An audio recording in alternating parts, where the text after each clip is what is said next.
Évidemment, nous allons gagner la guerre, nous l'avons entamée et les Togolais à tout prix gagneront cette guerre face à ce régime qui ne leur pardonne pas, ce régime qui squelette le peuple et nous gagnerons la bataille. Bonsoir Madame Kafui Adjamago Johnson. Bonsoir, Monsieur Akondo, et Merci. bonsoir à tous les compatriotes qui sont avec nous en ce moment Merci beaucoup. et tous les gens du Togo. Voilà. Je vous remercie pour l'honneur que vous me faites en ayant accepté mon invitation. Vous êtes un symbole de résistance, un exemple pour la femme togolaise. Merci pour votre persévérance dans le combat, malgré tout ce que le régime vous a fait subir, humiliation, prison, sévices corporels. Merci, madame. Eh bien, c'est plutôt à moi de vous remercier aussi pour l'effort que vous faites. Le travail de conscientisation est extrêmement important, c'est notre devoir à tous et c'est donc vraiment avec un plaisir que je réponds à votre invitation. Je vais demander l'indulgence de tous ceux qui sont dans le live avec nous. Je reviens d'un voyage, peut-être que ça se voit que je suis fatiguée, mais je me suis dit pour rien au monde. Pour rien au monde, je ne raterai ce rendez-vous. Et donc, c'est un plaisir pour moi. Merci beaucoup. Merci, madame. Malgré la fatigue, vous vous êtes donné de la peine pour répondre à ce rendez-vous. On vient, on voit combien de fois et combien vous êtes attaché à votre pays, à notre pays, le Togo. Merci donc pour votre présence dans ce live. Bien, je m'en vais tout de suite vous présenter, faire une brève présentation de vous. Surtout pour la jeune génération qui vous connaît, mais qui ne connaît pas réellement votre parcours. Et votre parcours, je ne le dirai pas assez. Je vais survoler seulement pour que la jeune génération, les jeunes qui ont 18 ans, puissent avoir effectivement une idée sur votre parcours. Bien, madame, vous êtes née à Bassar, d'un père médecin et d'une mère sage-femme. Vous avez fait vos études primaires, secondaires et universitaires d'abord au Togo, où vous avez obtenu votre maîtrise en sciences juridiques avant de partir en France, où vous décrochez un DA en droit privé et un autre DA en droit privé plus droit comparé, puis votre thèse de doctorat à l'université Panthéon de Sorbonne à Paris. De retour au pays, vous enseignez à la faculté de droit à l'université de Lomé. En politique, vous êtes un membre fondateur de la CDPA, entendez Convention démocratique des peuples africains, dont vous êtes aujourd'hui la secrétaire générale du parti, succédant ainsi au professeur Léopold Ninevi. Vous aviez préalablement siégé au Haut Conseil de la République, le HCR, le Parlement de transition qui a abouti à la formation du gouvernement de transition dirigé par Maître Joseph Kofigo. Bien, et donc dans ce gouvernement, vous avez occupé le poste de ministre du Bien-être social, des droits de l'homme et de la solidarité nationale. Par la suite, vous avez créé une association de femmes dénommée GF2D le groupe d'action et de réflexion de femmes. Vous aviez été la première femme candidate malheureuse à l'élection présidentielle de 2010. Vous êtes une militante convaincue des droits de l'homme. Aujourd'hui, vous dirigez la DMP, la Dynamique pour la majorité du peuple, un regroupement de partis politiques, à savoir la CDPA, votre parti, le DSA, les démocrates socialistes africains et la Racine. Vous en êtes d'ailleurs député à l'Assemblée nationale du Togo. Comment se porte la DMP, madame? La DMP se porte très bien, Monsieur Akondo, mais je voulais corriger quelque chose et dire que à la DMP, nous avons donné l'exemple de l'alternance et je n'en suis plus la coordonnatrice. C'est Targone Sambiri de DSA, les démocrates socialistes africains, qui est l'actuel coordinateur de la DMP. Et je voulais dire aussi qu'en dehors de ces partis politiques que vous avez cités, eh bien, nous avons des organisations de la société civile. Aujourd'hui, nous sommes 10 partis et organisations de la société civile qui participent aux actions de la DRP. Avec cela, je voulais ajouter que vraiment votre présentation était parfaite. Il y a rien qui manque. J'ai retrouvé mes 2 casquettes de femmes politiques et féministes africaines, parce que c'est important pour moi de préciser que je suis une féministe parce que en Afrique, nous avons besoin de changer beaucoup de choses. Il s'agit de se battre pour les droits des femmes qui n'ont pas les droits les plus élémentaires. Et donc, c'est dans l'intérêt de nos sociétés de faire avancer ce sujet-là aussi. Tout à fait. Tout à fait.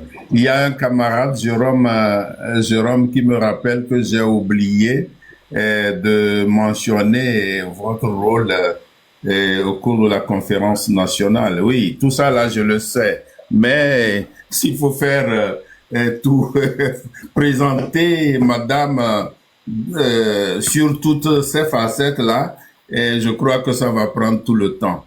Donc, j'ai essayé de dire l'essentiel pour pouvoir avancer. Sinon, je sais que elle a été, enfin,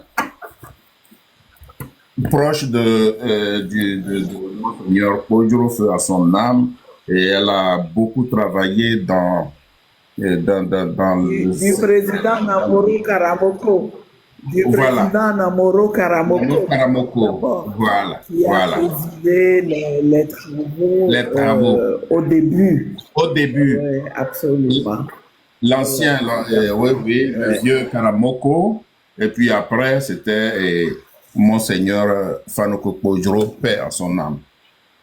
Bien. Donc, on va tout à l'heure aller en besogne. Je vais vous montrer une vidéo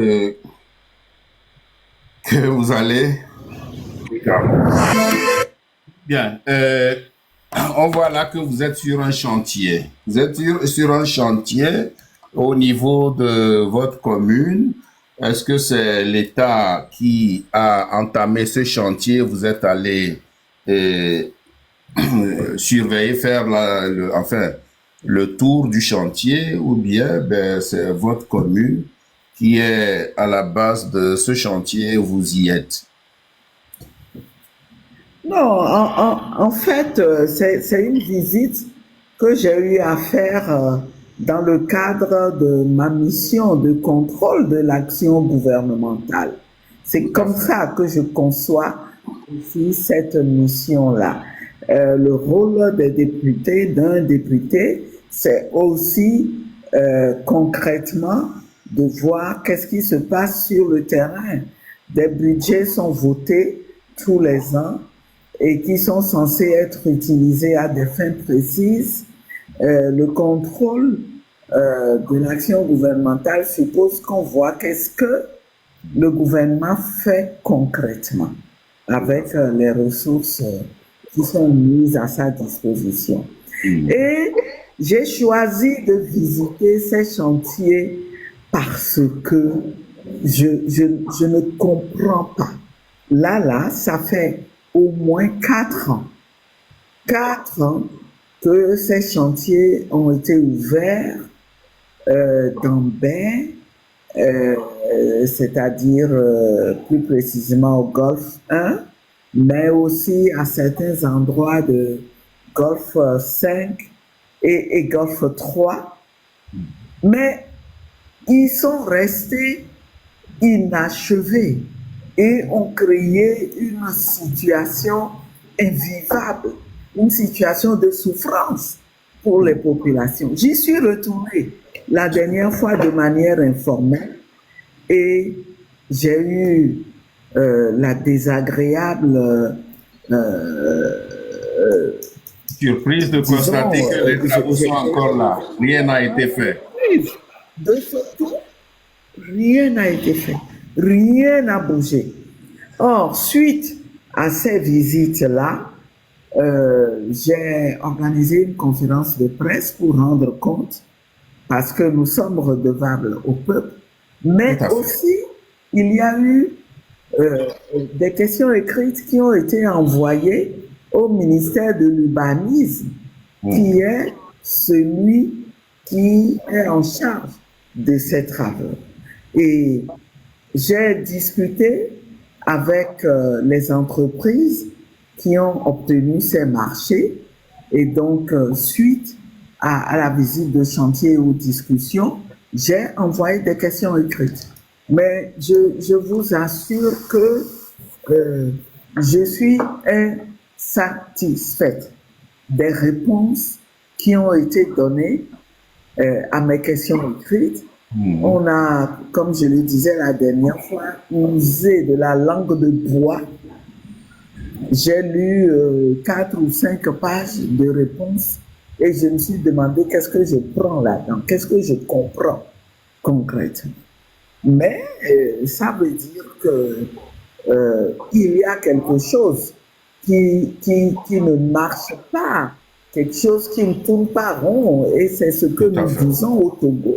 C'est pour ça que nous devons changer l'équipe qui dirige ce pays-là, qui est à la tête de ce pays. Les entreprises ont des factures impayées et ne peuvent plus continuer le travail. On a fait les premières études qui ont été faites n'ont pas été bien faites, les études de faisabilité, parce que on a remarqué après qu'il y a des problèmes qui n'avaient pas été décelés. Et quand vous parlez avec les entreprises, vous sentez qu'on ne vous le dit pas comme ça, mais vous sentez aussi que on est coincé parce que, bon, il y a eu beaucoup d'argent qui sont passés dans autre chose que le travail qui doit être fait. Et d'ailleurs, j'en discutais la dernière fois avec une chercheure du FMI qui fait un travail sur la corruption. Et je lui ai donné les exemples de ces travaux-là qu'on commence et qu'on n'achève jamais. Avant ça, il y a eu le scandale de la route Lomé-Vaucan, et pour lequel personne n'a demandé des comptes à ceux qui étaient impliqués. Mais l'État a dû débourser de la... Oui, justement, le FMI envoie des gens à Lomé pour des audits. Et puis après, c'est Oui. le régime,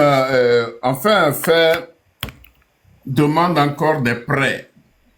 Bon, comment se fait-il que il y a audit, mais on ne trouve jamais que ce régime est corrompu, le régime est surendetté et que le régime n'utilise pas cet argent pour les travaux pour lesquels l'argent lui a été prêté, emprunté.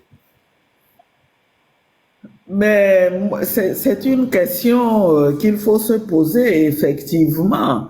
Et il faut se demander dans quelle mesure il n'y a pas une forme de complicité, hein, parce que on ne peut pas prêter de l'argent à un pays, de l'argent qui doit être remboursé par les citoyens, et puis ne pas veiller à ce que cet argent soit utilisé vraiment à bon escient. Ah bon? C'est une question qu'on se pose. Peut-être que c'est ça qui a poussé le FMI à peut-être à commanditer cette étude-là sur la corruption au Togo. Mais il est temps.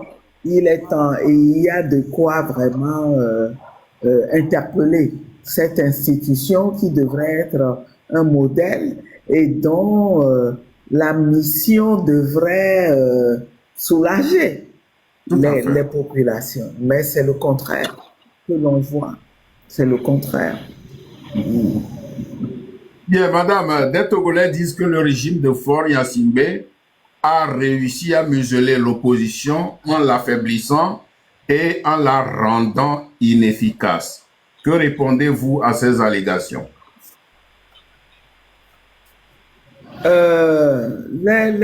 Les Togolais... Tapotez, ça bug, s'il vous plaît. Les Togolais n'ont pas tort parce que chacun voit que il est devenu difficile pour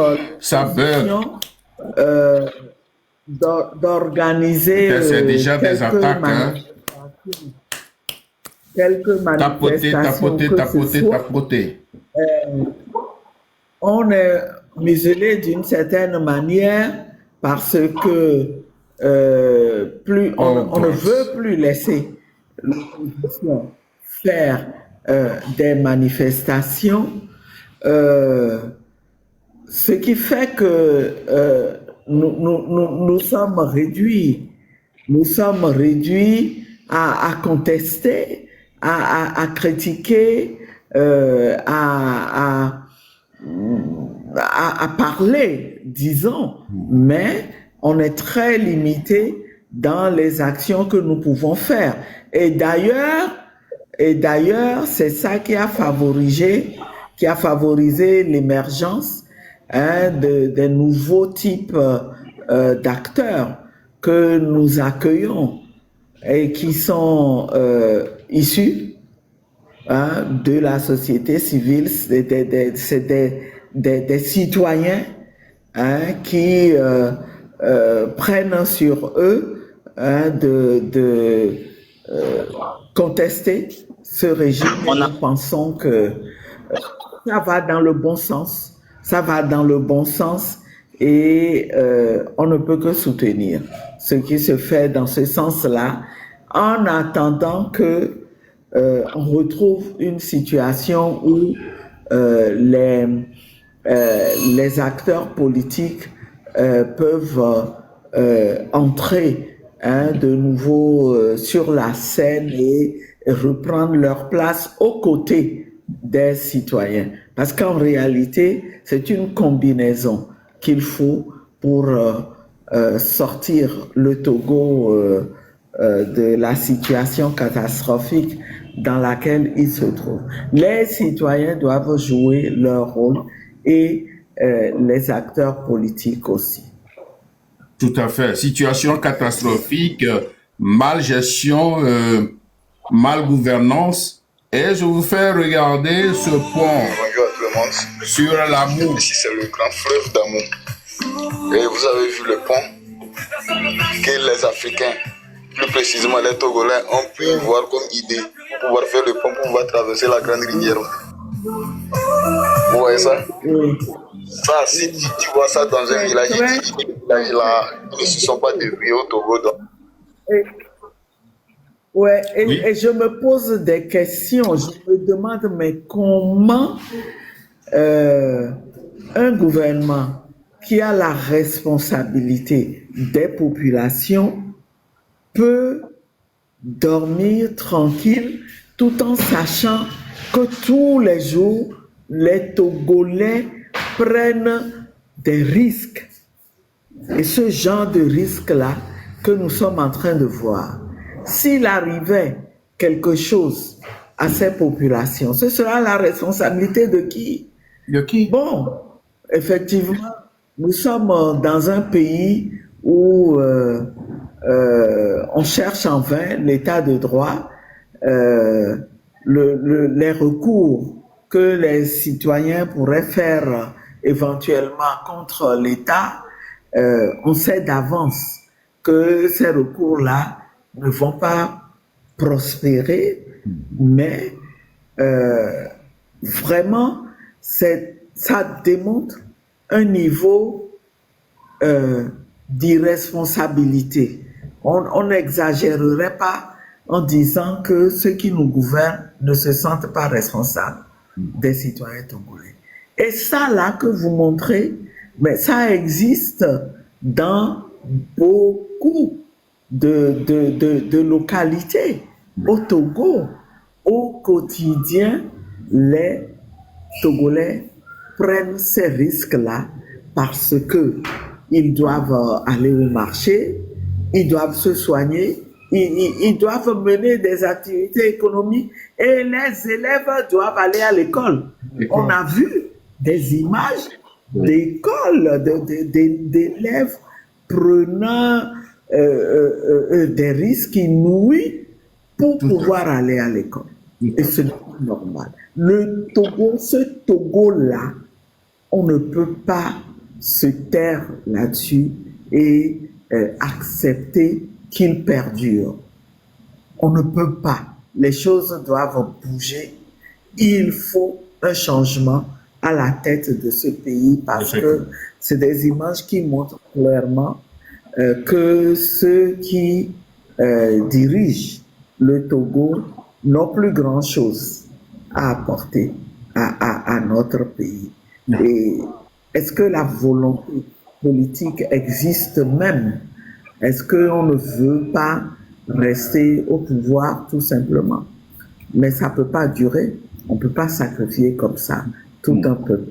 Ce que vous montrez là, c'est des raisons pour lesquelles nous devons redoubler de vigilance et redoubler de détermination pour qu'il y ait un changement dans notre pays. Et vous savez, je disais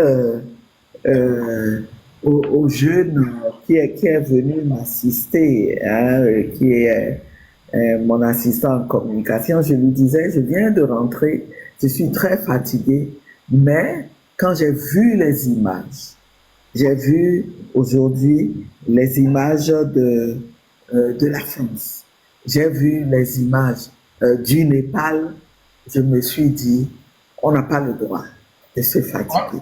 On en viendra, madame. On en viendra. On n'a pas encore.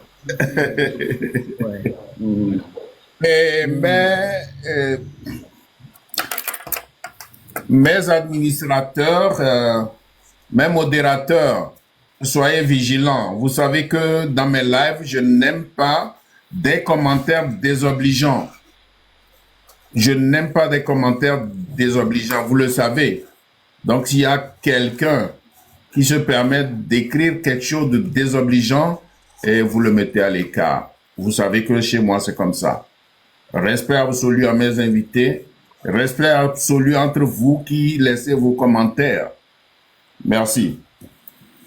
Bien, depuis le 6 juin et sous l'impulsion du jeune artiste Amron, des blogueurs regroupés en un mouvement dénommé le M66 organisent au Togo et dans la diaspora des manifestations tendant à chasser M. Faure du pouvoir.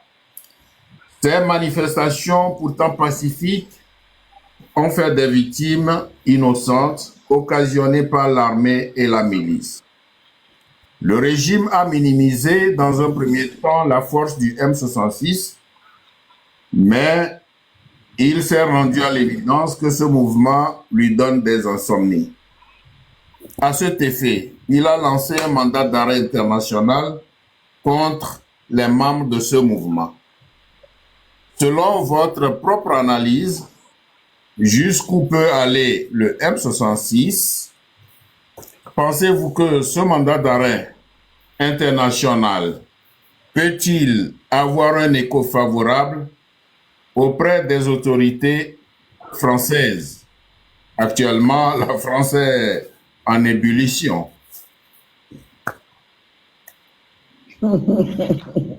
Voilà. Non, mais vous savez, c'était avec beaucoup je n'y croyais pas quand j'ai eu cette information-là sur les mandats d'arrêt qui ont été lancés. Je me suis dit, mais ce n'est pas possible. Ce n'est pas possible que le régime puisse penser un instant que ces mandats d'arrêt-là vont prospérer.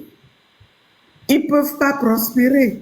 Un pays qui exécute ce mandat d'arrêt-là se rend complice de ce que souffrent les Togolais. On ne peut pas vivre la situation que vit le Togo, qui est une situation de dictature, où les libertés publiques individuelles sont confisquées, où nos prisons regorgent de détenus qui sont des détenus d'opinion, des détenus politiques, où malgré ça, les Togolais ont faim, ont du mal à se soigner. L'éducation est complètement à volo. Les conditions dans lesquelles on éduque nos enfants laissent à désirer. On ne peut pas, dans ce tableau-là qui est décrit, reprocher à des citoyens de se battre. Et donc, se dire on va au nom des conventions, au nom du partenariat entre pays, exécuter des mandats d'arrêt contre les citoyens de ce pays-là qui se battent pour que les choses changent. Ce n'est pas possible. Ce n'est pas possible. Et donc, je crois que c'est quelque chose que le régime a fait sans y croire, hein, sans trop y croire lui-même. Mais pour intimider, pour faire peur à ceux qui sont déjà dans l'action et surtout empêcher que d'autres s'impliquent. Ça fait partie des stratégies qui sont utilisées pour que le mouvement mobilise le minimum de Togolais. Mais je crois que ça ne peut pas prendre. Ça ne peut pas prendre. Et je voudrais exhorter mes concitoyens à ne pas craindre ces actions-là et à faire leur devoir. La mission que nous avons tous. Un instant, madame, on signale mon live. Tapotez, je vous en prie. Voilà. Allez-y, s'il vous plaît. Donc, la mission que nous avons tous, notre mission collective, c'est de libérer notre pays et nous devons y aller. Nous devons y aller, prendre le courage des autres peuples, parce que ce qu'il faut se dire, c'est le propre d'une dictature de réprimer. Surtout quand elle se sent menacée, elle ne peut faire autre chose que ça. Et il nous appartient à nous de ne pas nous laisser intimider et de dire on ne peut pas nous réprimer tous. Voyez, au Népal par exemple, avec tout ce monde qui était dehors, est-ce que c'était possible de réprimer qui que ce soit et combien on peut réprimer avant que le mouvement n'aboutisse. Et donc, je pense que ces mandats d'arrêt-là ne peuvent pas prospérer. Ça ne peut pas non plus avoir l'effet d'intimidation qui est escompté. Ça ne doit pas avoir cet effet. Nous devons être de plus en plus nombreux à nous jeter dans la bataille. Merci, madame.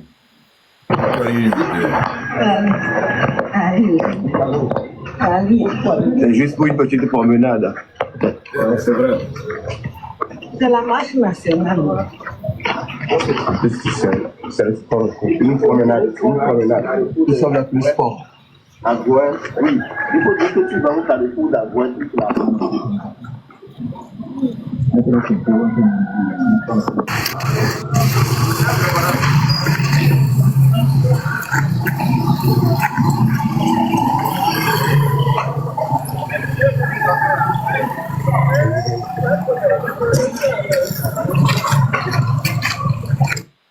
Bien, madame, malheureusement, j'ai cherché, je n'ai pas vu où j'ai laissé votre vidéo, là où les soldats vous ont fait retourner dans votre domicile.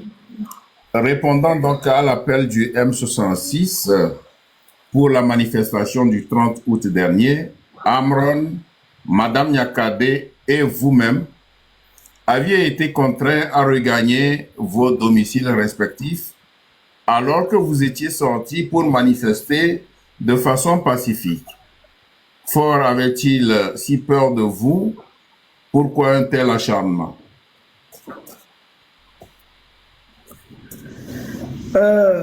D'abord, moi, je voudrais féliciter l'acte qui a été posé par Madame Nyakade. Je trouve que elle a franchi un pas de plus qui montre que elle a vraiment pris fait et cause pour les Togolais et qu'elle a vraiment une volonté de faire changer les choses au Togo. Elle a utilisé des mots très forts, mais ce 30 août-là, elle a joint l'acte à la parole. Et pour moi, c'était aussi un devoir, vraiment un devoir en tant que citoyenne et femme politique, me reconnaissant dans ce que nos jeunes font, dans cet effort qu'ils font pour amener le peuple togolais à prendre conscience des responsabilités qui lui incombent et à faire ce qu'il faut pour qu'il y ait un changement dans ce pays. Je ne pouvais pas rester chez moi pendant que le peuple est appelé à sortir. Donc, c'est par devoir que, bien qu'on m'ait dit on m'empêcherait de sortir parce qu'un dispositif était là depuis la nuit, je me suis dit, il faut y aller quand même. Et je crois que, pour répondre à la question de savoir pourquoi est-ce que le régime a entrepris de bloquer un certain nombre, et d'ailleurs, je ne sais pas sur quelle base ce choix-là a été fait. Oui. Et qu'il ait décidé quand même de nous bloquer, je pense que c'est une très mauvaise idée. C'est une très mauvaise idée et on peut peut-être soupçonner que, encore une fois, il voulait étouffer. C'était une stratégie pour étouffer la manifestation. Pour pouvoir dire après, vous voyez, il n'y a pas eu beaucoup de monde. Mais comment pouvez-vous être crédible dans ça si dans le même temps, tout le monde voit? Aujourd'hui, le monde est réduit à un petit village. Ce qui se passe au Togo peut être vu partout dans le monde. Tout le monde a vu qu'au Togo, eh bien, il y avait manifestation et le jour-là, un certain nombre de responsables politiques et de citoyens ont été empêchés de sortir. Donc, ça ne sert vraiment à rien. Vous allez être la risée de tout le monde si après vous montrez une image comme pour dire on a appelé à faire du sport. Les gens ont répondu massivement, alors que de l'autre côté, on a appelé à manifester et très peu ont répondu. Ce n'est pas crédible. Ce n'est pas crédible et c'est des actes qui sont posés en violation des droits reconnus aux citoyens et qui, normalement, pour lesquels on devrait demander des comptes à ce régime au sein de la communauté internationale. D'où la question de savoir qu'est-ce que la communauté internationale fait. Qu'est-ce qu'elle fait, jusqu'à quand elle va rester muette? L'ONU, la CEDEAO, l'Union africaine, c'est un silence absolu. Oui, absolument. Non seulement c'est un silence, mais en plus, on a l'impression que les institutions au sein de cette communauté internationale-là sont très arrangeantes pour le pays et pour ce gouvernement, qu'on laisse tout faire. Regardez l'information que nous avons eue récemment concernant le déplacement de la réunion du Parlement de la CEDEAO qui était prévue à Lomé. À Lomé. Et j'ai été surprise d'apprendre que du jour au lendemain, on décide que la réunion n'aura plus lieu à Lomé. Mais ce sera à Abuja. Mais pourquoi peut-on être aussi complaisant pour ce régime? Nous savons très bien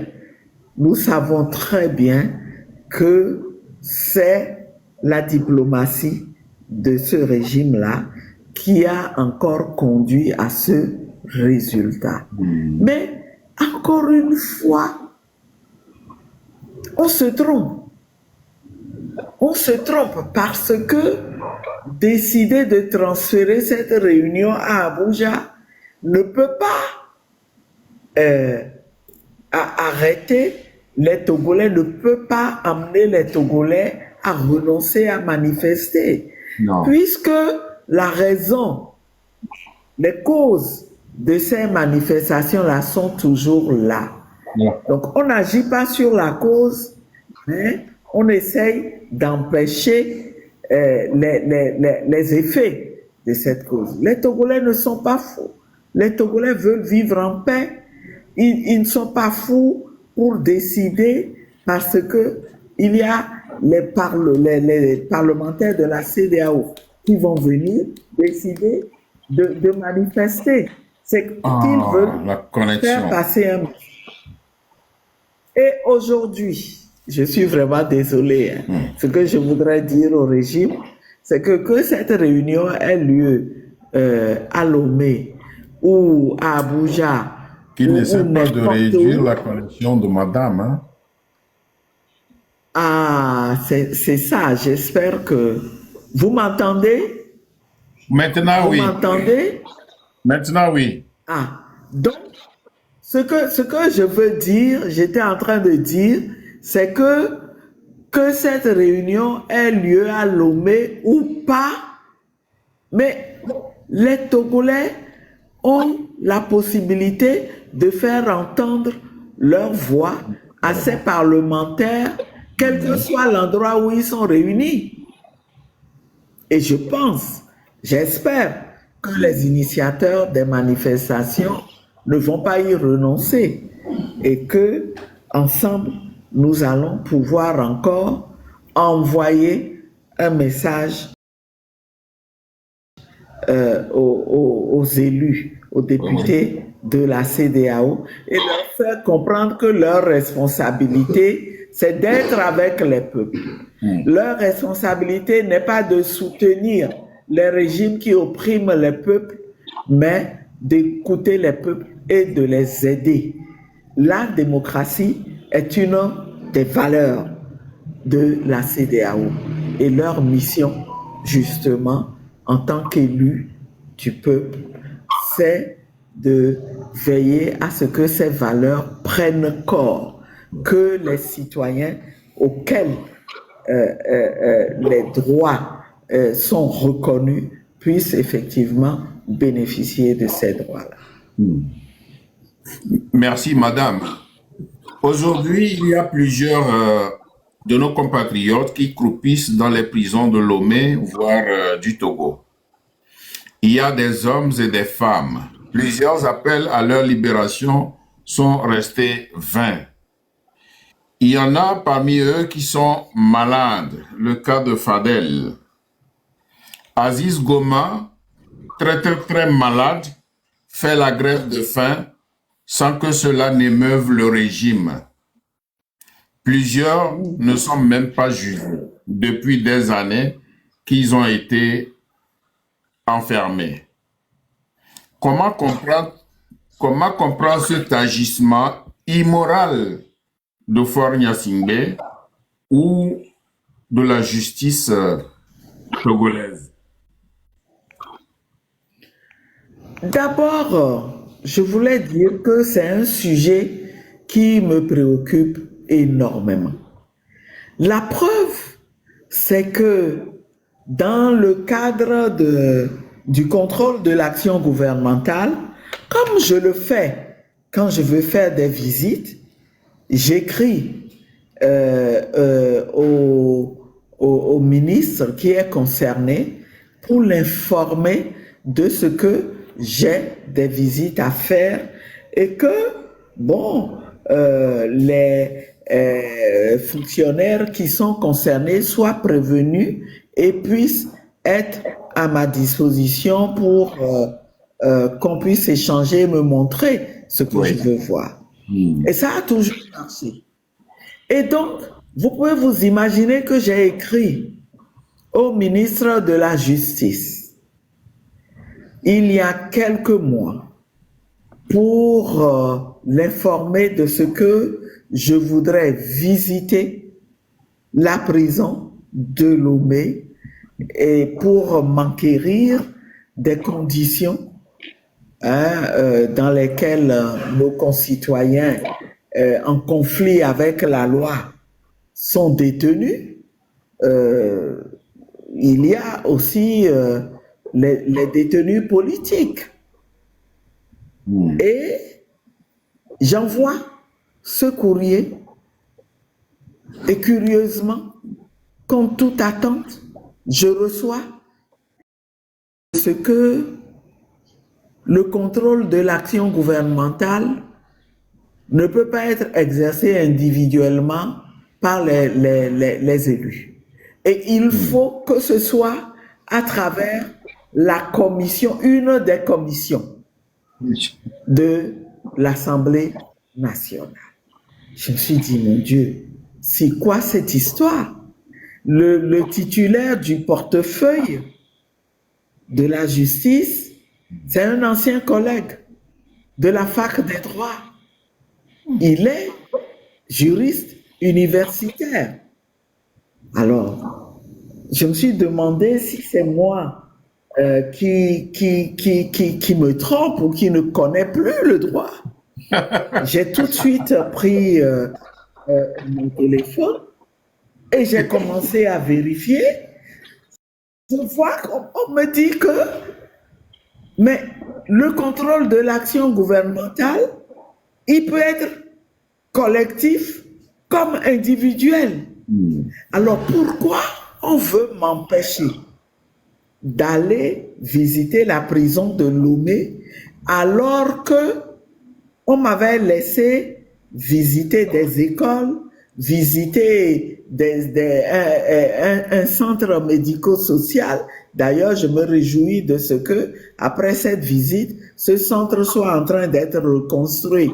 En ce moment, c'est le CMS de Kodovia-Kopé. Ah oui. J'ai visité les chantiers de construction de routes. Et puis, subitement, il s'agit de prison. On me dit, le contrôle doit être exercé de manière collective. Alors, j'ai pris ma plus belle plume et j'ai répondu en disant, je ne comprends pas.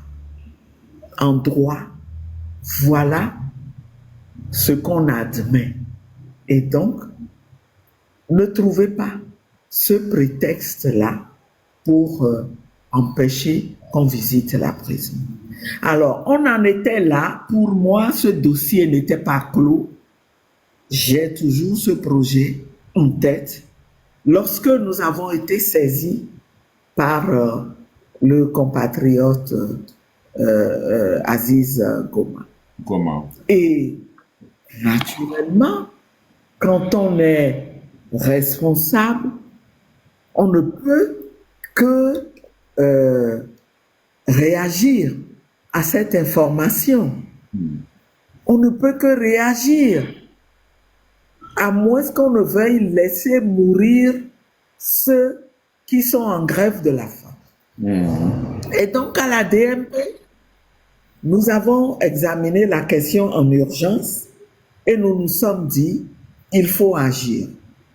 On a écrit à la CNDH, à la Commission nationale des droits de l'homme, un lundi, en disant, nous voulons être reçus le mardi.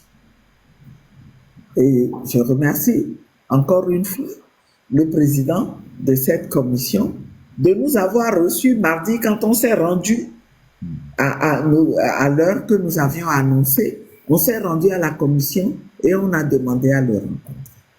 Donc, il nous a reçus avec ses collaborateurs et il nous a dit, on n'est pas informés, nous n'étions pas informés, c'est vous qui nous en parlez, mais effectivement, on ne peut pas rester indifférent.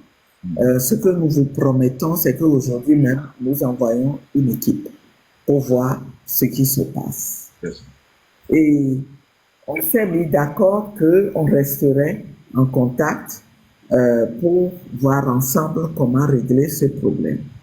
Au même moment, nous avions écrit à la direction pénitentiaire pour dire nous souhaitons venir visiter la prison et rencontrer nos compatriotes qui sont en grève. Donc, on a demandé la visite pour mercredi et le mardi, en fin de journée, on nous appelle pour nous dire vous avez un courrier réponse de cette direction-là. Nous envoyons chercher le courrier et vous imaginez que on nous a dit par écrit et signé que non, il n'y a aucun problème. On a réglé cette histoire de grève de la faim. Personne n'est en grève de la faim. Monsieur Aziz Goma, il est même, il est même en soins et tout. Nous nous sommes dit, mais comment ça se fait? Alors que nous avons appris que depuis le 27 août, et cette grève de la faim a commencé. Bon. Et on termine en disant, oh, vous n'avez plus besoin de venir. Ce problème-là est réglé. Donc, nous nous sommes organisés. Voilà. Ils ne savent pas pour incognito Pour y retourner. envoyer des gens. Envoyer des gens. Et Pour vérifier si nous ce avons qu'on dit est vrai. qu'on nous a menti. On Comme nous a d'habitude. menti. Comme Je d'habitude. voudrais dire que c'est une honte. C'est une grande honte. Je ne sais même pas comment on peut qualifier cette gouvernance-là. Et on en arrive à un point où on se demande quel crédit accorder à la parole de ceux qui nous gouvernent. Quand une administration prend sur elle d'écrire un mensonge, c'est dit que nous sommes arrivés à une situation aussi de déliquescence, disons, de l'administration. Tout est permis et une situation d'impunité aussi. Parce qu'en principe, vous répondez des actes que vous posez. Si quelqu'un a pu écrire ça et le signer, c'est que il sait que rien ne lui arrivera, qu'il va être couvert. Mais ce qu'on oublie, c'est que si par malheur, un de nos compatriotes engagés dans cette grève de la faim mourait, eh bien, c'est un acte pour lequel on peut demander des comptes. Si on ne vous dit rien, on vous couvre aujourd'hui, demain, on peut vous demander des comptes. Je me souviens, en 2017, lorsque le collègue, le président du parti politique, les démocrates, Oui. avait décidé Abia Nicodème.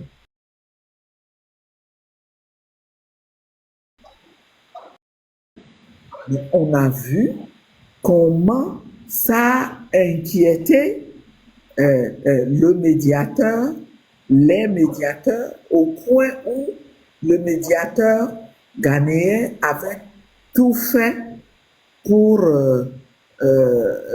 convaincre le régime en place de le laisser régler le problème, hein, en attendant de tout faire pour qu'il arrête la grève de la faim, en attendant qu'on règle le problème politique. Malheureusement, ce problème politique n'a pas été réglé, mais au moins les gens se sont inquiétés et ont réagi au bout d'un certain temps. Nous avons un régime qui montre qu'il ne s'émeut de rien, il ne se sent concerné par rien, peut-être parce qu'il se dit, je ne suis redevable à personne. Personne ne me demandera des comptes. C'est faux, il se trompe. En tout cas, il le payera un jour. Absolument. Je sais que aujourd'hui même, les collègues se sont réunis. Moi, je n'ai pas pu aller à cette conférence des présidents de la DMP parce que, comme je vous l'ai dit, j'ai dû voyager pour une raison urgente. Mais on n'a pas lâché. On n'a pas lâché. Ce n'est pas normal. Et donc, tous les Togolais, nous devons plus que jamais faire comprendre au régime que l'injustice qu'on fait subir à nos concitoyens détenus politiques doit s'arrêter. C'est insupportable. Non seulement on n'arrête pas, mais on se permet chaque jour que Dieu fait d'arrêter de nouveau concitoyens. Où veut-on aller? Où veut-on aller? C'est toujours pour faire peur. Oui. Mais vous savez, à un moment donné, Cabri mort n'a pas peur du tout. Et tous les Togolais vont interner cette pensée-là, parce que pour mourir, au moins il faut mourir debout, en essayant de se battre. Vraiment. Nous allons tous mourir. On va tous mourir. Mais partons dignement, avec la conscience qu'au moins, nous nous sommes battus. Oui. Nous n'avons pas subi. On est mort pour la patrie. Pas laissé. Voilà, exactement. Exactement. Exactement. C'est vraiment... Bien, revenons sur le cas des miliciens. Tout récemment, nous avons appris que les miliciens se sont constitués en un mouvement dénommé les Sentinelles de la République. Vous qui êtes une femme de droit, est-il possible, dans un État qui se dit de droit, que les miliciens entretenus par le régime, de simples individus, se substituent à l'armée? N'est-ce pas une fuite grave de responsabilité du gouvernement et de l'armée qui se voudrait républicaine? Si l'armée est républicaine, au Togo ne l'est pas.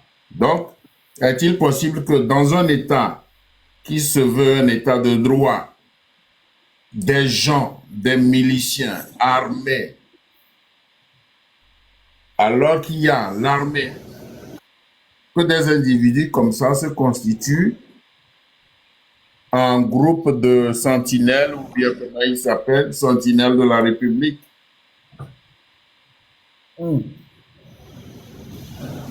Ce n'est pas normal. Ce n'est pas normal, mais on connaît un peu ça au Togo. Avant les sentinelles, il y a eu d'autres miliciens qui se sont constitués et qui ont été entretenus et qui ont fait beaucoup de mal dans ce pays.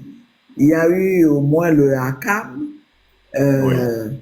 il y a eu d'autres, voilà, dont j'oublie le nom.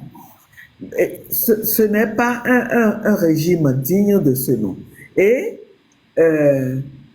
le chef de l'État qui a été interviewé sur ce sujet a eu à dire, a reconnu et a dit quelque chose de grave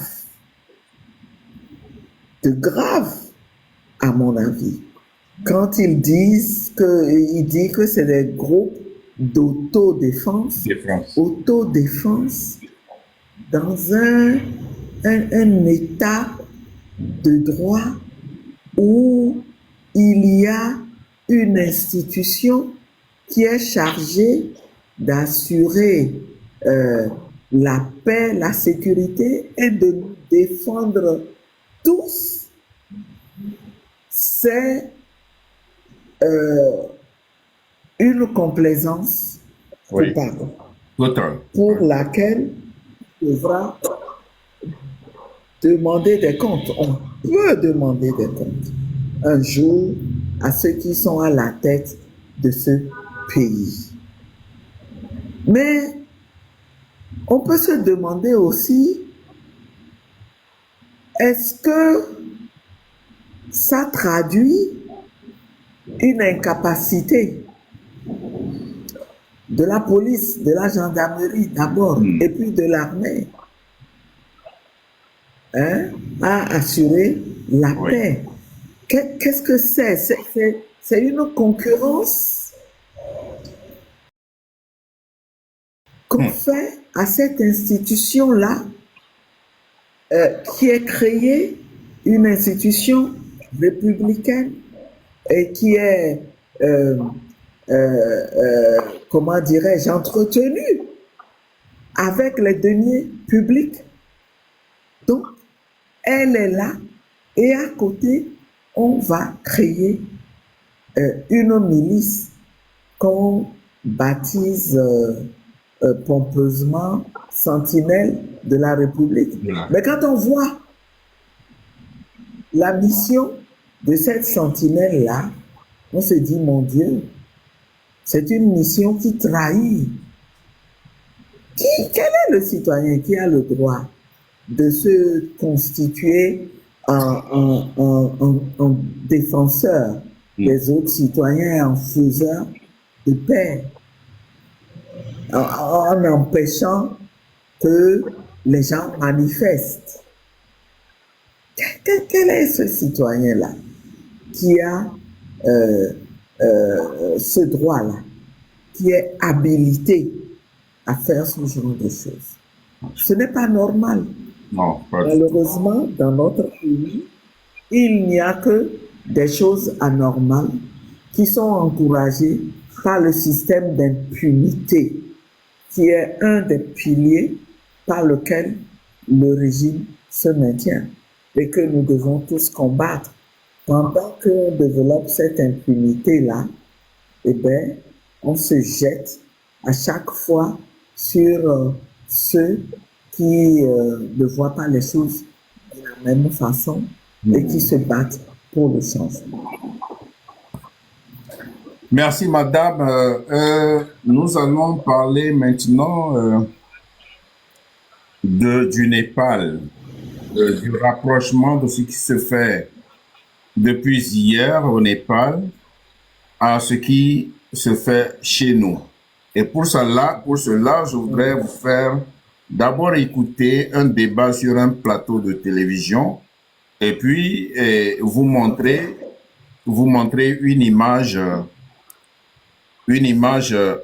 au Népal. Voilà. Bien. Un instant.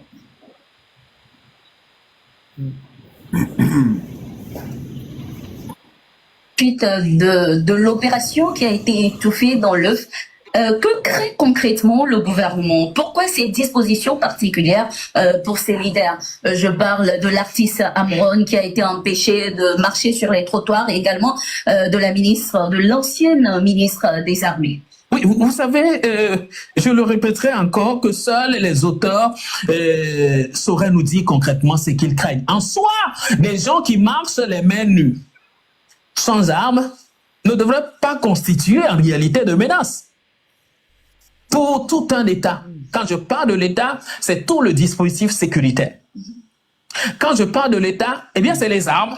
Quand je parle de l'État, eh bien, c'est tous les agents utilisateurs des armes. Je parle du pouvoir.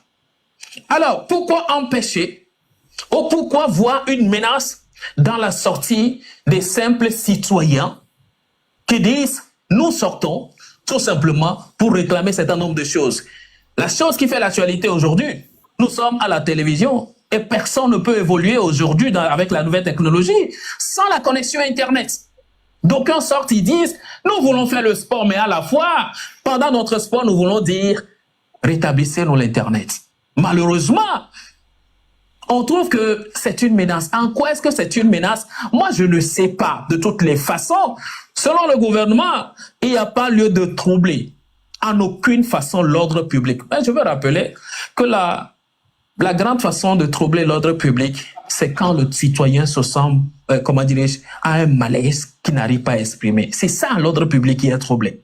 Quand le citoyen se tord de douleur dans son corps et dans son coin, ne pouvant pas exprimer clairement ce qu'il est en train de subir, alors qu'il ne pourra pas vivre comme cela se doit sur son territoire, est obligé de sortir pour se chercher. Combien de Togolais ne sont pas à l'étranger aujourd'hui? Vous me direz qu'il y a de la diaspora partout, je suis d'accord. Mais combien de Togolais ne sont pas sortis du pays pour se chercher? Voilà, attendez, madame. Vos commentaires viendront. Bien, maintenant, ça va aller très vite parce que les images, j'ai dû choisir certaines images. TikTok, il se peut que TikTok ne veut pas qu'on...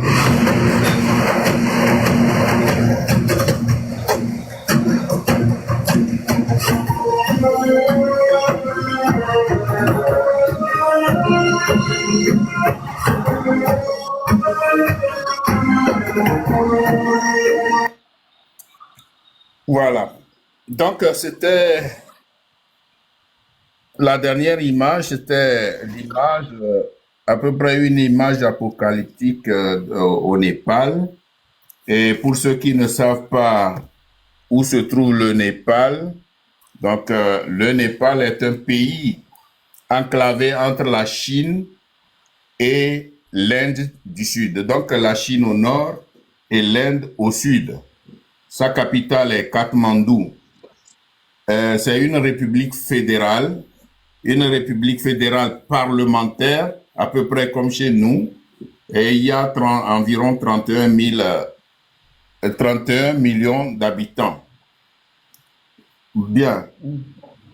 Hier donc, le 9 septembre, les jeunes exacerbés par le comportement de leurs dirigeants se sont soulevés dans un acte révolutionnaire pour chasser le régime à cause de la restriction de l'Internet.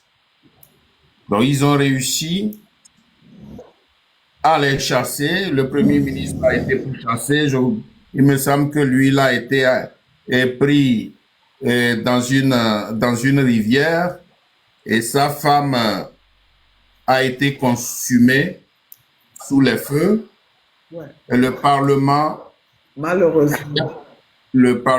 est parti en feu. Qu'est-ce qui expliquerait la passivité des populations togolaises à se soulever et à chasser le régime tant décrié de fort? Est-ce la peur?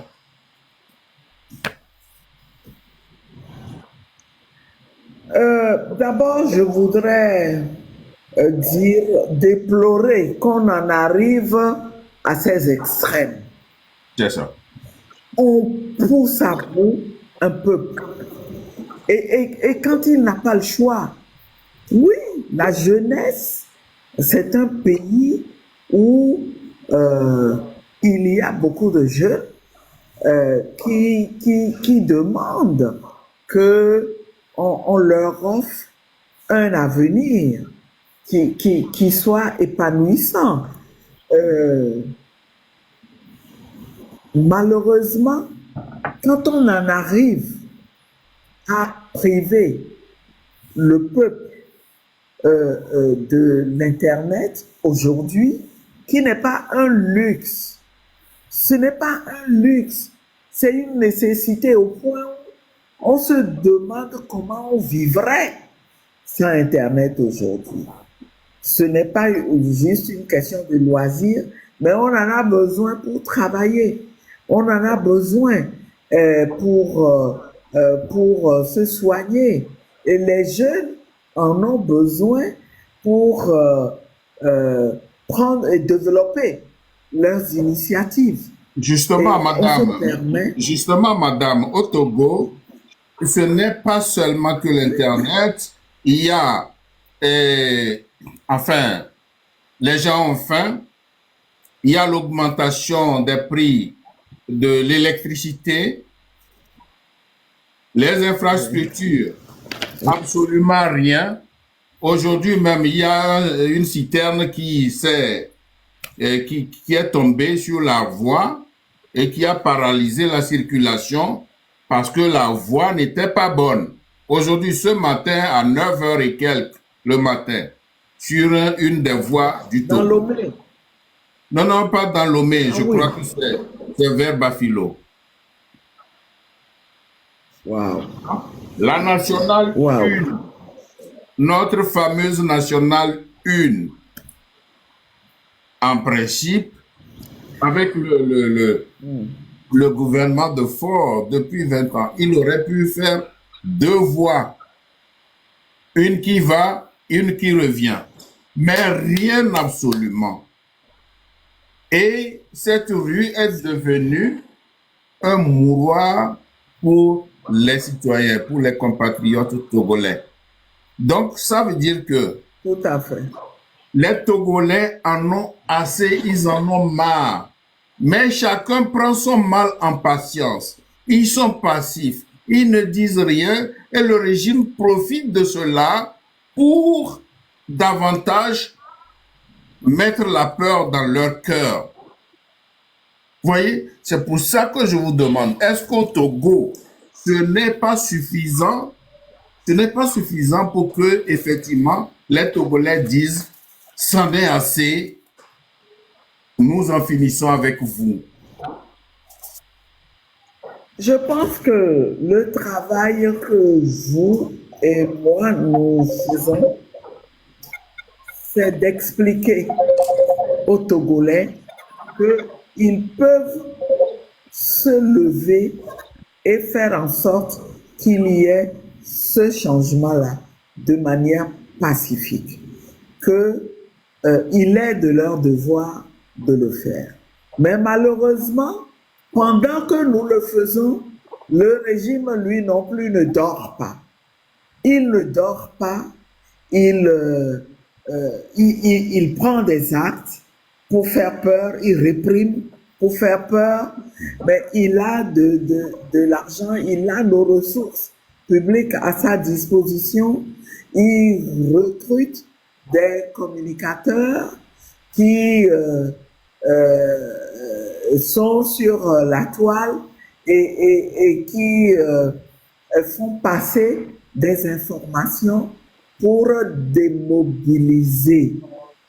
Et je crois aussi que une des choses qu'il faut dire aux Togolais, c'est que nous sommes un peuple de croyants. Nous sommes un peuple profondément croyant. Et nous avons l'habitude de dire Maoulawe, Maoulawe. Dieu, on fait confiance à Dieu pour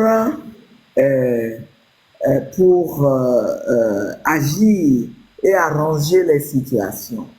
Mais ce n'est pas ce que notre foi nous dit. Notre foi nous dit, aide-toi et le ciel t'aidera.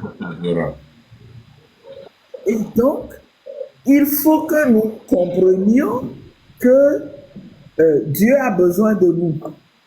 Dieu a besoin de nos têtes. Dieu a besoin de nos mains. Il a tout simplement besoin que chacun fasse sa petite part. C'est ce que Monseigneur Bariga a voulu dire. C'est ce qu'il a légué aux Togolais. Que chacun fasse sa petite part. Et puis, c'est la conjonction de tous ces efforts qui feront que de manière pacifique, nous allons obtenir le changement que nous voulons et pouvoir construire ensemble le Togo dont nous rêvons, qui est un Togo où règne la justice, où il y a une répartition équitable des ressources, où on n'est pas pauvre parce que on ne connaît personne, on n'a personne. Oui. Où ensemble nous arrivons à construire, à bâtir une prospérité pour tout le monde.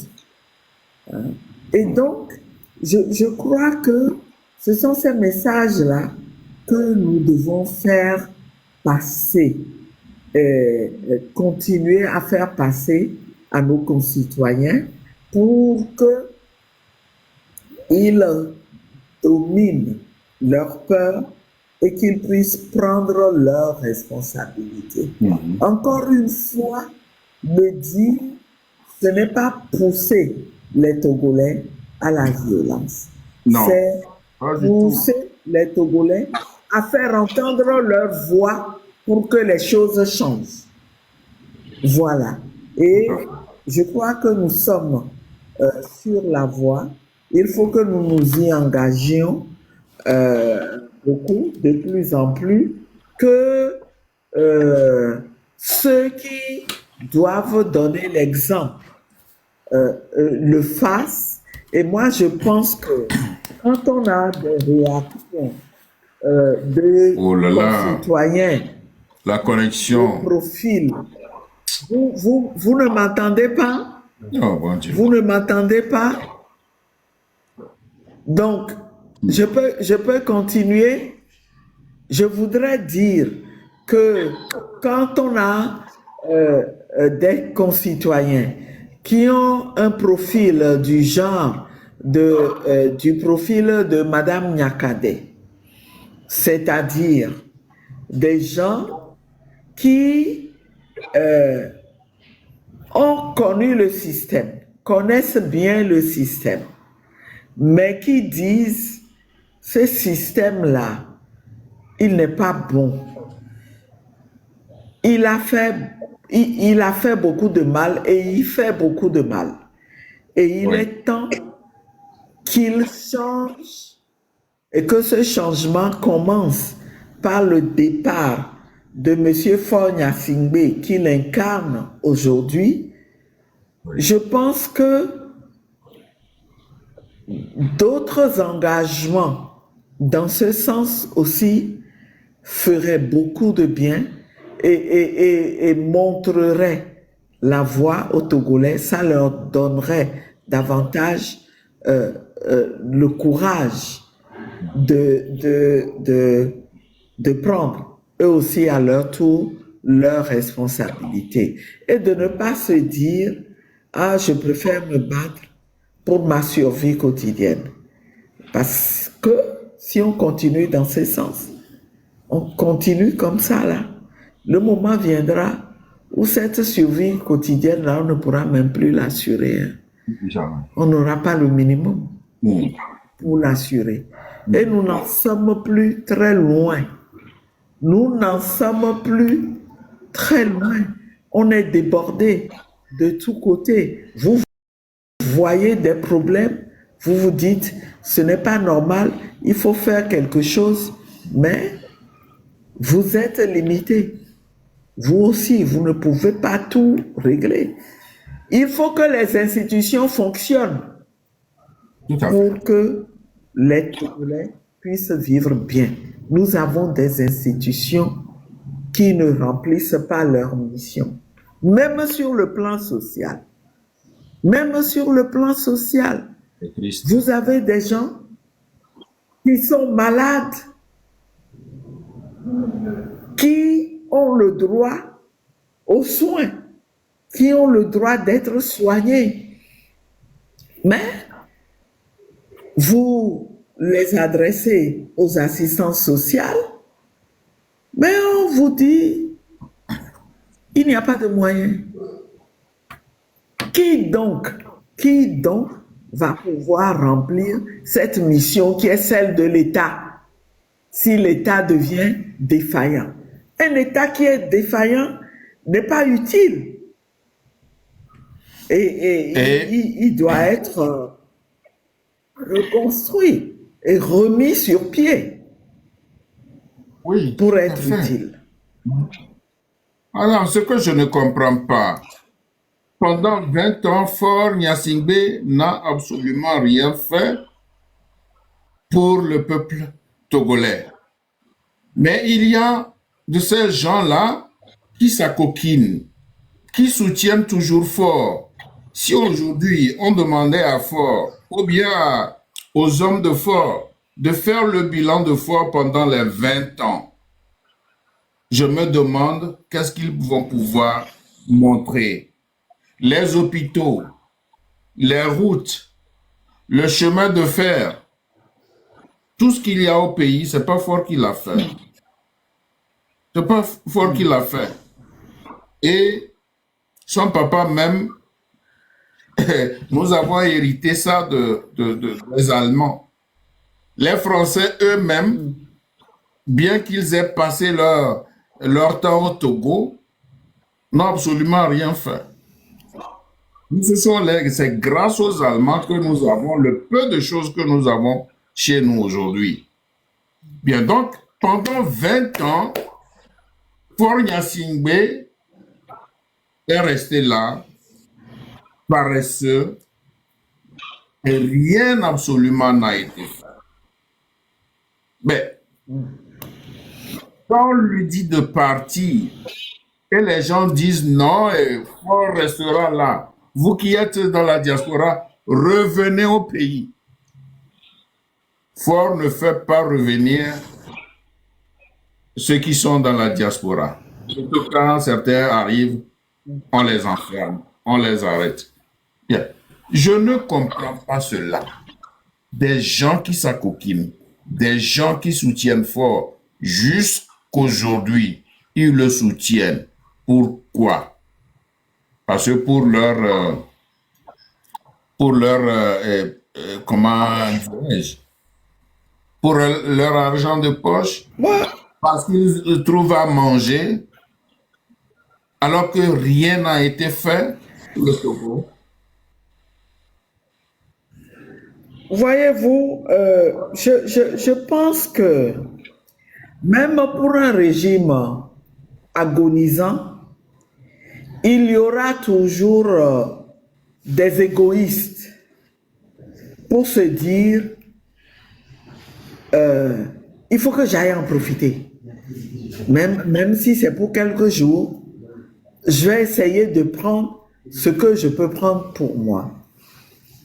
Mais heureusement pour nous que ces gens-là sont une minorité et que aujourd'hui, nous, les Togolais qui souffrons de ce régime et qui voulons le changement, nous sommes majoritaires. Nous sommes majoritaires. C'est là la contradiction. Nous sommes majoritaires, mais nous laissons la minorité toujours s'imposer à nous. C'est là que nous devons avoir un sursaut et dire il nous appartient. Comme on nous refuse de montrer dans les urnes que nous qui voulons le changement, nous sommes majoritaires, montrons-le autrement, dans un sursaut. Et je crois que le travail que nous faisons doit servir à ça.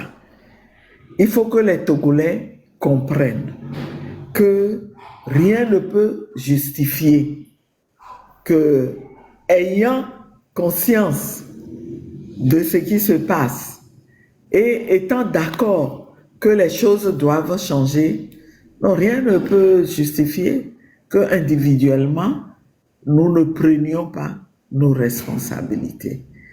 Il faut que ça vienne de chacun d'entre nous pour montrer que nous sommes majoritaires et que c'est la volonté de la majorité qui doit prévaloir.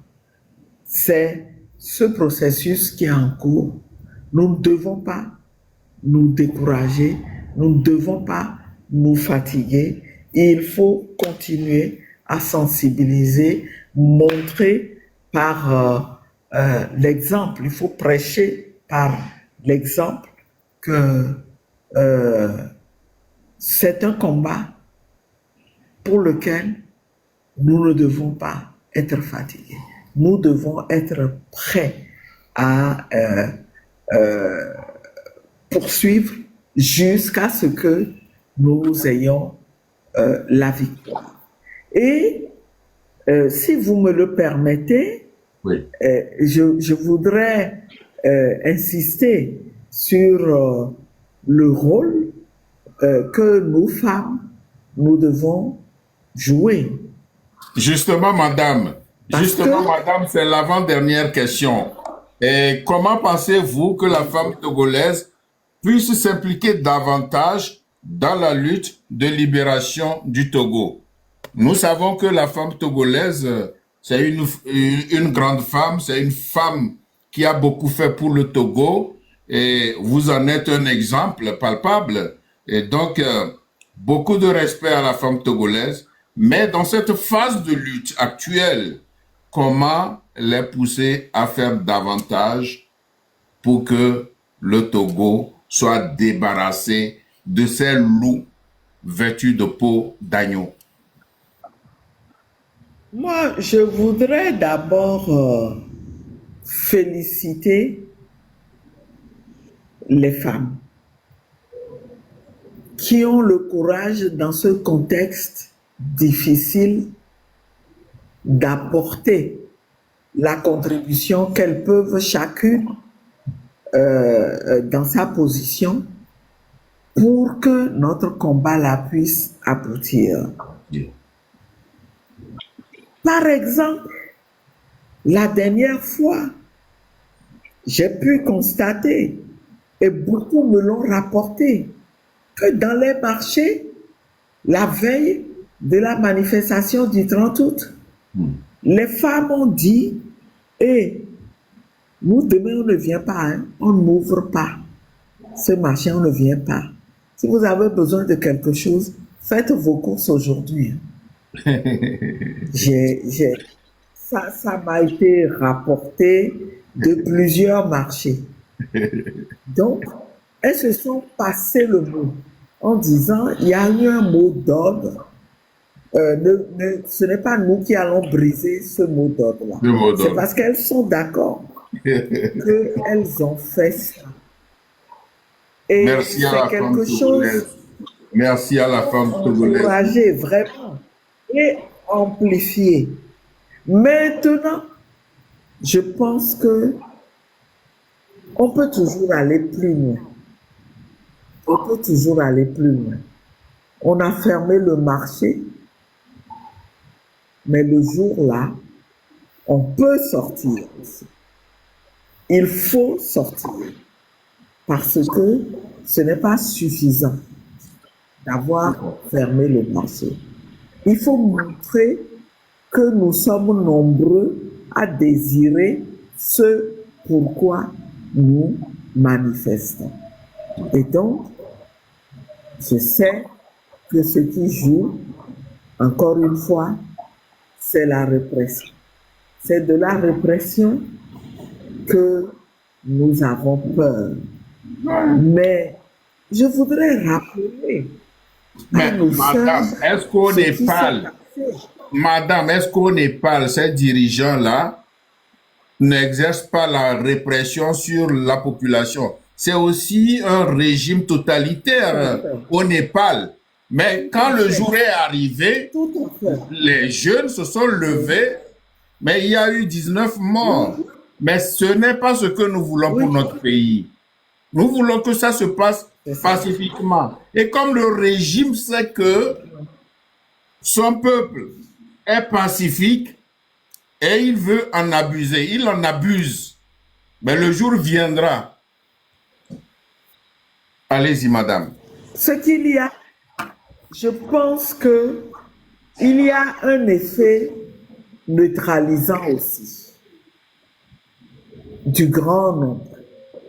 Si nous sortons nombreux, non seulement on voit que nous sommes sortis nombreux, mais quelque part,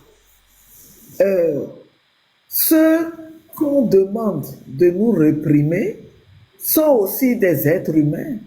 Oui. Eux aussi, ils ont des limites physiques, mais ils ont aussi un cœur. Ils ont un cœur qui est susceptible de se réveiller. Bien sûr. Pour qu'ils se disent, c'est mon peuple, ce sont les miens. Et donc, il y a toujours un risque à prendre. Et ce sont les femmes qui ont pris ces risques-là au début des années 90 Je ne Oui. sais pas si vous vous souvenez, quand les jeunes, la répression s'est abattue sur les jeunes Les jeunes. Oui. et que les femmes se sont dit non, leur cœur de mère n'a pas supporté. Elles ont dit non, nous ne pouvons pas laisser nos enfants, on ne peut pas les laisser tuer nos enfants. Et les femmes sont sorties. Pas avec la violence. Non. Ce n'est pas la violence que nous voulons. On n'a pas besoin de ça pour se faire entendre. Mais elles sont sorties avec des casseroles, Des casseroles. et des pour faire du bruit, comme on a l'habitude de faire dans nos traditions, Tout à fait. et à appeler à l'aide et dire non, non, nous ne voulons pas que vous fassiez ça à nos enfants. Non, nos maris sont au chômage. Rappelez-vous à l'époque. Et cette situation que nous vivons ressemble étrangement à celle qui prévalait au début des années 90. Et donc, c'est bien déjà ce que nous faisons, mais nous devons prendre conscience de ce que notre pays a besoin de nous. Nous représentons une portion importante de la population et nous comptons. Le Togo doit pouvoir compter sur nous désormais, pas seulement pour contester, mais je dis aussi pour gérer. Oui. Parce que nous gérons nos maisons. Nous gérons les maisons. Nous savons comment régler les problèmes et comment faire en sorte que les membres de nos familles soient épanouis. Et ce que nous faisons au niveau micro, mais on peut le faire pour un pays. On n'a pas besoin de pousser des cornes pour assurer le bien-être d'un peuple. La première chose qu'il faut, c'est la volonté politique que nous ne voyons pas sur ceux qui gouvernent ce pays. Sinon, honnêtement, on ne peut pas avoir eu les ressources qu'on a eues, avoir eu le temps qu'on a eu et se retrouver avec un pays dans cet état. Mais on peut comparer. On peut comparer. Je vous ai dit que j'ai voyagé aujourd'hui. J'étais à côté et j'ai vu. J'ai encore vu ce pays-là et j'en étais ébahi. J'en étais ébahi. J'ai vu la transformation qui est en cours. Bien sûr. Bien sûr. Mais parlons-en. Celui qui dirige ce pays en 10 ans, mais il a poursuivi les efforts que son prédécesseur avait eu à faire et il a apporté sa part de transformation. Madame, la dernière fois, j'ai vu le président Mahama sur un chantier avec sa casquette, son casque ou bien sa casquette, sur un chantier. Hein? Quand est-ce que Faure est descendu sur un chantier? Rien. Vous ne verrez pas Faure sur un chantier. Quand les populations sont dans l'inondation, on ne le verra pas. Pourquoi?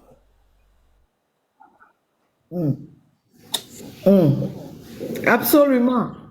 Absolument. Ce que vous relevez est pertinent. Ça démontre que il y a un déficit énorme de proximité avec le peuple. Comment pouvez-vous faire le bien à un peuple dont vous avez peur et dont vous n'osez pas vous approcher? Quand on en arrive là, il faut le reconnaître et ne pas hypothéquer l'avenir de tout un peuple ce n'est pas normal. Ce n'est pas normal. Et en tout cas, nous, Togolais, nous devons en prendre conscience et essayer chacun de mobiliser. Nous avons tous cette mission-là, mobiliser, parler à nos compatriotes qui ont peur, à nos compatriotes qui pensent qu'il vaut mieux résoudre chacun ses problèmes au quotidien et leur expliquer que ce n'est pas comme ça que nous arriverons à construire notre pays. Merci, madame. Nous arrivons à la fin de notre entretien, mais ce que je voudrais vous demander avant que les gens vous posent des questions, mais pour les questions, on ne va pas, vous êtes déjà très fatigué, on ne va pas prendre assez de temps pour ça. Bien, donc votre message à l'endroit du M66 pour encourager ces jeunes, votre message à l'endroit des populations togolaises qui souffrent sous ce régime et votre message à l'endroit de l'armée. Donc, ça fait 3 choses. Message au M66, message aux populations souffreteuses et votre message à l'armée togolaise. Merci, madame. À l'endroit du M66, je voudrais d'abord les féliciter naturellement. Les féliciter pas pour les flatter, mais parce que à travers ce qu'ils font, ils ont découvert en tant que jeunes que leur responsabilité, c'est contribuer à faire de leur pays ce qu'ils veulent qu'il soit.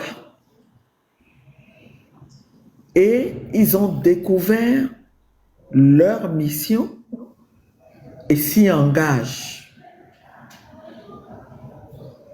Bravo, ils méritent d'être félicités. Mais ce que je voulais, et donc d'être soutenu. D'être soutenu. Voilà pourquoi moi j'aimerais que de plus en plus de jeunes, faut qu'ils se disent qu'ils ont pris une responsabilité en s'engageant dans ce qu'ils font. Désormais, ils sont un modèle pour d'autres jeunes. La responsabilité est énorme. Mais je pense que tous les Togolais les accompagnent de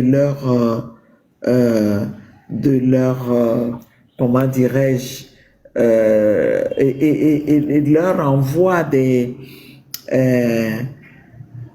l'énergie positive, de la sympathie. Voilà. Pensée positive. Mais même si on sait que les seules pensées positives ne suffisent pas, parce que c'est ce que j'ai l'habitude de dire aux Togolais. Je leur dis, vous adorez les lives du M66, et quand on écoute ces lives-là, on se dit, ah non, les choses vont changer. Ça y est, c'est fini, les choses vont changer. Mais détrompez-vous. Accompagnez-les et posez des actes si vous voulez que les choses changent. Ne vous contentez pas uniquement d'écouter, d'approuver, de faire des commentaires. Quand on vous dit, il y a un mot d'ordre pour sortir, eh bien, suivez ce mot d'ordre. Donc, en fait, c'est un message à la fois pour le M66, mais aussi pour les populations togolaises qui, dans leur grande majorité, sont d'accord avec ce qui se fait. Le M66 qui a pris ses responsabilités-là, je suis sûr, va progresser et va s'organiser et se renforcer et trouver les stratégies pour faire en sorte que ce combat puisse évoluer, que la voix des jeunes, qui sont plus de 60% de la population, cette voix-là qui s'élève, c'est une voix puissante. Elle doit être entendue. C'est une bonne initiative que le M66 pense à se faire entendre au sein du Concert des Nations, là où les dirigeants de ce monde sont réunis. Tout à fait. Je voudrais profiter pour dire que le M66 sera aux Nations Unies pour défendre la cause des Togolais, pendant que ceux du régime seront là pour mentir. Très bien, c'est une très bonne chose et le combat continue. On soutient tant qu'on peut, parce que tant que le changement que nous voulons n'intervient pas, eh bien, il n'y aura pas de repos. Pas de repos. Et à l'endroit de nos frères et sœurs qui sont des forces de défense et de sécurité, je voudrais dire que dans la vie, il ne faut pas aller à contre-courant de l'histoire. Je voudrais dire que nous sommes tous le même peuple, que ce que nous voulons, nous le voulons pour tout le monde. Je sais que parmi eux, beaucoup approuvent le combat que nous menons.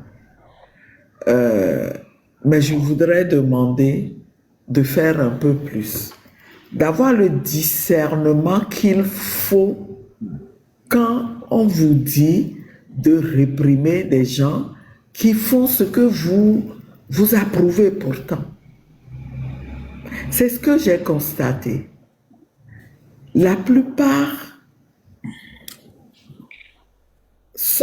voient d'un regard, d'un œil bienveillant le combat qui est mené, mais de par leur fonction, parce qu'on leur dit, vous recevez un ordre, vous devez l'exécuter.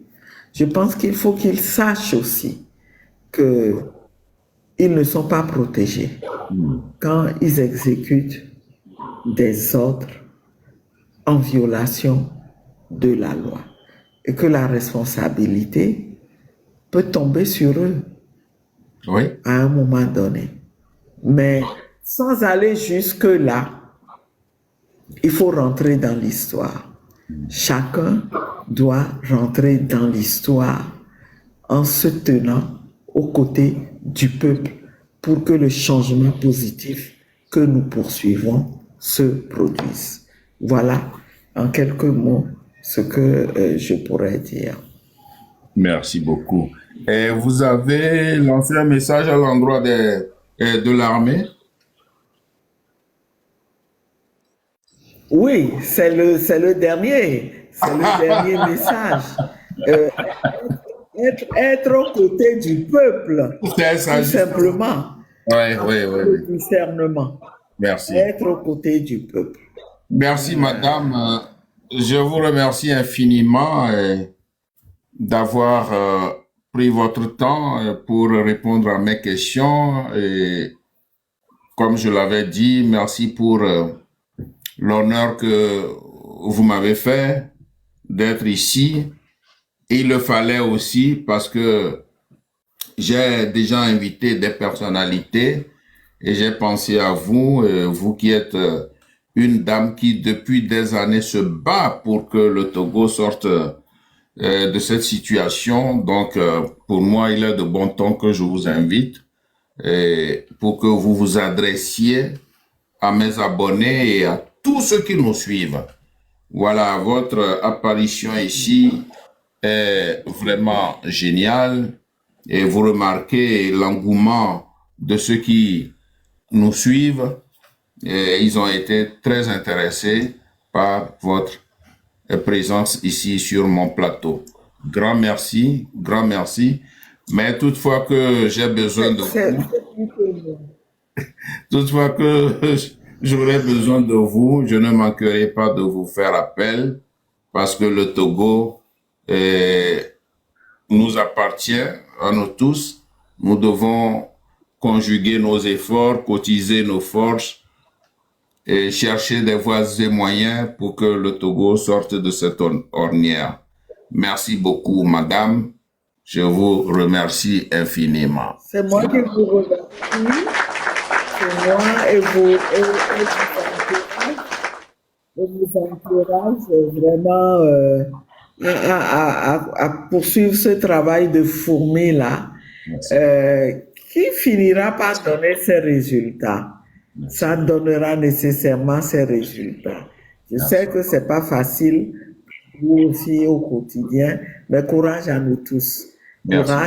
Courage à nos concitoyens et écoutons les lives du M66, mais répondons, aussi nombreux que nous sommes sur les lives, répondons au mot d'ordre. Voilà.